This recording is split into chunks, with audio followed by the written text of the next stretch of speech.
लेकिन राजीव, जो सवाल एसआईआर को लेकर आपने पहले ही जब शुरुआत हुई थी तभी आपने एक तरह से बता दिया था कि कितना हंगामेदार आगे आने वाले दिन होने वाले हैं, बिहार का चुनाव कितना प्रभावित इस मुद्दे से होने वाला है।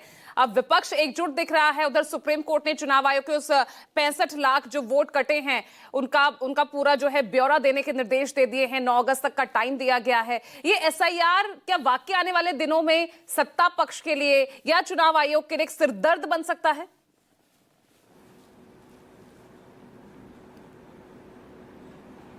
देखिए पूजा, आपके बेरोठो कार्यक्रम में 26 जून को ही हम लोगों ने ये चर्चा की थी कि आने वाले दिनों में ये एक बहुत बड़े मुद्दे के तौर पर एसआईआर आएगा। और 1 जुलाई से जब जमीन पर यह कार्यक्रम शुरू हुआ, न्यूज़ 24 और हम लोगों ने उसको जमीन से दिखाना शुरू किया और बक्सर से लेकर किशनगंज तक के करीब 16-17 जिला में जाकर जमीनी रिपोर्ट दिखाई। और मैं उस आधार पर यह कह सकता हूं कि ये जो पूरी प्रक्रिया थी ये अव्यवस्था, खामियों, पारदर्शिता से कमी से परिपूर्ण थी।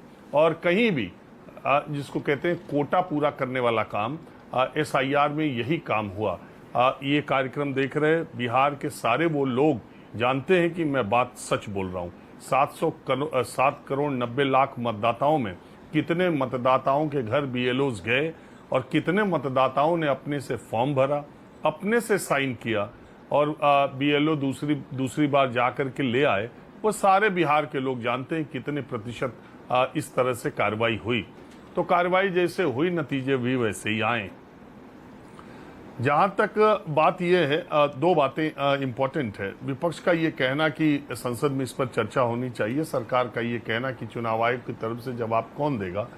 ये बड़ी अजीबोगरीब स्थिति इसलिए होती है पूजा कि बिहार में भी एनडीए की सरकार है, बिहार में भी विधानसभा है, वहां एसआईआर पे चर्चा हो सकती है। इसी गठबंधन की वहां पे सरकार है, वहां पे चर्चा हो सकती है, लेकिन लोकसभा में उसकी चर्चा नहीं हो सकती। बिहार विधानसभा में उसकी चर्चा हो सकती है। अब दूसरी बात यह आती है कि अब पिछले कुछ दिनों से अगर आप देखें, पिछले साल जनवरी फरवरी के महीने में जब इलेक्टोरल बॉन्ड को लेकर के सुप्रीम कोर्ट में मामला चल रहा था, तो किस तरह से राष्ट्रीयकृत बैंक एसबीआई ने उन आंकड़ों को जारी करने के लिए कितनी हिचकिचाहट और कितना जोर लगाया था। लेकिन सुप्रीम कोर्ट ने जब इलेक्टोरल बॉन्ड पर विवश किया और फैसला दिया, तब इलेक्टोरल बॉन्ड की जानकारी सार्वजनिक हो पाई।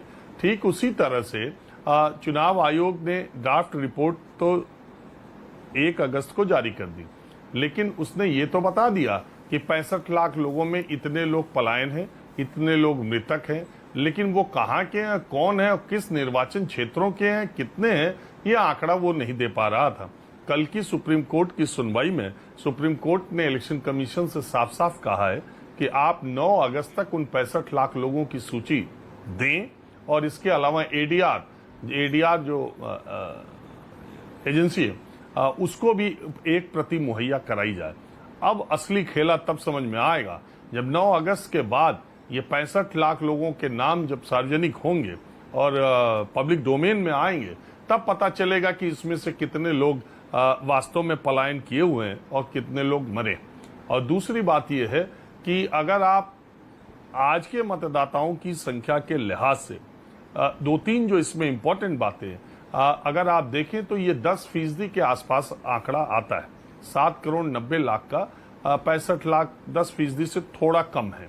और इतने लोग एक साल में, यानी इससे पहले 16 महीने पहले जब बिहार में लोकसभा के चुनाव हुए थे, तो ये सारे लोग मतदाता थे और अब ये मतदाता नहीं।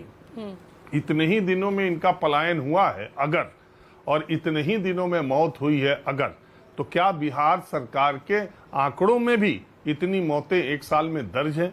ये भी एक सवाल है। और दूसरी बात ये, जो मैं रोज आपके कार्यक्रम में कहता हूं, हम इस पर चर्चा तो करते हैं कि कितने लोगों का नाम कट रहा है, कितने लोगों का क्या हो रहा है, लेकिन हम इस पर चर्चा नहीं करते कि पिछले 14 महीनों में जो बच्चे 18 साल के हुए हैं, नए मतदाताओं का नाम जोड़ने की प्रक्रिया क्या है। क्योंकि ये पूरा जो 25 दिन की एसआईआर की एक्सरसाइज चली थी, वो मैं 15 जिलों में बीएलओ से मैंने बात की। उन्होंने कहा अभी केवल जो मतदाता सूची है उसको अपडेट करने का हमारे पास अधिकार है, नए वोटरों के वोट जोड़ने का हमको अधिकार नहीं है। वो दावे और जो आपत्ति का समय होगा अगस्त में, तब दिया जा सकेगा। मुझे बहुत सारे फोन कॉल्स और इधर उधर के जिन गांव में गया था, लोग बता रहे हैं कि बहुत सारे गांव में जो 18 साल से ऊपर के बच्चे हैं और जिन्होंने मैट्रिक पास नहीं की है, उनके पास आधार कार्ड के अलावा कुछ भी नहीं है। तो इस आधार पर वोटर आईडी कार्ड बनेगा कि नहीं बनेगा, वो कहाँ जाएं, किसके पास जाएं, ये सारी चीजें भी है। और वो संख्या एक अच्छी खासी संख्या है और राजनीतिक दलों का उन नए वोटरों के लिए और मीडिया का भी, चुनाव आयोग का भी, अभी उन नए वोटरों के लिए वो समय सीमा, वो खिड़की खत्म होती जा रही है। 22-23 दिन और बचे हैं, उनका क्या होगा, ये भी एक बड़ा सवाल है। बिल्कुल, यहाँ पर पहले ही इतने सारे मामले, मुद्दे यहाँ पर खत्म नहीं हो रहे हैं एसआईआर को लेकर राजीव, और यहाँ पर वोटर जो नए वोटर जो जुड़ने हैं, उनके मामलों तक तो अभी तक विपक्ष शायद पहुंच भी नहीं पाया है।